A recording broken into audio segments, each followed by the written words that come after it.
But you better listen to me carefully.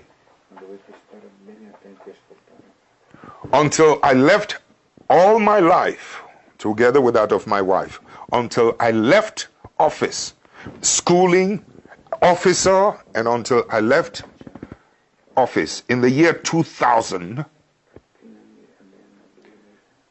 I never had a foreign account. Never. The CIA, the German intelligence, British MI5, your Italians, the French, all of you go and look into every bank account and to tell the world whether my wife and I ever had $1, 1 penny anywhere in any bank in any part of the world before I left office. I never did. Interestingly, and it never occurred to me, I had no desire for it. The only time it struck me that I needed a foreign money was when my wife was ill. And it was a situation we could not deal in my country, in Ghana. You know, and we looked for the most affordable place, which was in a university in Europe. That was the first time I suddenly realized how naked I was in terms of, I couldn't even save my wife's life, a very noble lady who had been through trying times with me. That's when I started calling around the world, friends, can you help, etc. So, having no account, oh, by the way, before I left office, we knew she was going to have this operation, so we had even put a little money aside. I think it was about $22,000 it was going to cost us. My wife is asthmatic, and over the years, it has developed its side effects, you know, both in her intestines and other complicated places. So it was going to be quite an expensive, this thing. And you listen to me carefully. I was looking around the world. Anybody help me? It's not for myself. I have no account. This is the address of the hospital. This is how much it's going to cost. I mean, it was the most shocking, painful experience I'd been across, that I could hardly get any assistance early enough. My government, who knew, the new government, who had taken over from me, who knew I needed help, and that we had made preparations, refused. On the last day before we were to leave, she was supposed to be on the operation table on the 22nd of a certain month. 2 days before, that's when I got a letter from the president's office, a 3-page letter, conditions I had to fill, a whole lot of rubbish. We got a ticket, we flew to London. This president, or this man who was a president who had been in office for almost 20 years, 10 years, 18, plus whatever it is, 8 plus another 2, almost 19, 20 years. I had no dollar account anywhere, and I had to stop in London to borrow money from someone so that I could go and do my wife's operation. You listen to me carefully. About 8,000, you know, to take care of her needs, etc., into the hotel. 22,000 it was going to cost us, either dollars or euro. I think it was dollars, into the hospital. When the operation, after a while, I had to leave and go back to Ghana and left her. Here's the shocking part of it. After the operation was done, on borrowed money, people don't believe it, but it's true.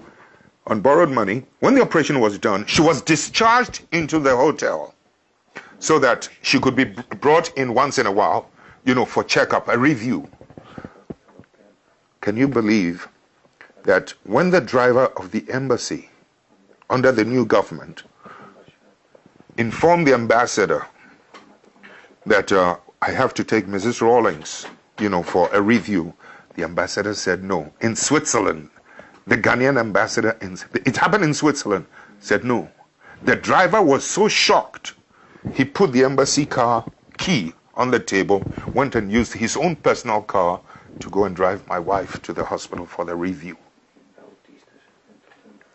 This is the kind of vicious petty-mindedness that you can sometimes run in parts of the world in terms of my relationship with this character that, you know, your Western powers or the Western powers have promoted, and they are trying to sanitize his image as if he's the cleanest, finest head of state in Africa. It's absolute rubbish. He's a criminal. He's a thief. He went around telling the world, wrote a letter to every bank around the world that I had stolen suitcases of money into bank accounts. I was trying to kill him, make a coup. I had stolen 19 cars, etc. All of them were false. I will not tell you something that the bank... It took 3 months for me to be able to open a bank account through somebody. Finally, when the bank manager was going to open that account for me, do you know what he told his Swiss friend? You can come and do it. Every day he goes there. Is it open? Is it open? Is it open? Finally, after 3 months, the man told my friend that he is one of the few African heads of state who does not own a foreign account. You can now come and open the account for him. I mean, the point I'm trying to make is, look at the difficulty I had from my own government, from outside. But then the other side of it is that to be so mean that not even the driver could send my wife for a review. That ambassador, for being so, he was so mean, the government withdrew every protocol facility as a former head of state. I have to carry my own suitcases, never mind. They even tried to get Swissair not to give me protocol. And Swissair told them, hey, you don't do that. They tried to campaign with other governments. Don't give this man protocol facility, etc. And yet, I'm supposed to have been the man who turned the situation round in Ghana, in West Africa. You know, so in effect, what I'm trying to say is that we've had a pretty rough time, but the more you show hatred towards your opposition, sometimes towards us, the more you get promoted in some parts of the world. It's not healthy. I mean, we must begin to stop treating oppositions and ourselves as enemies. We must begin to rather engage in constructive relationship, constructive criticism, and not attempt to destroy and to see the opposition as your enemy to be destroyed. I mean, factories that we don't have time. 2 hours, 1 hour is not enough. 30 minutes is not enough for you and I.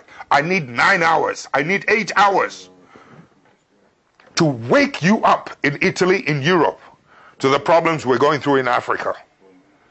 Yes.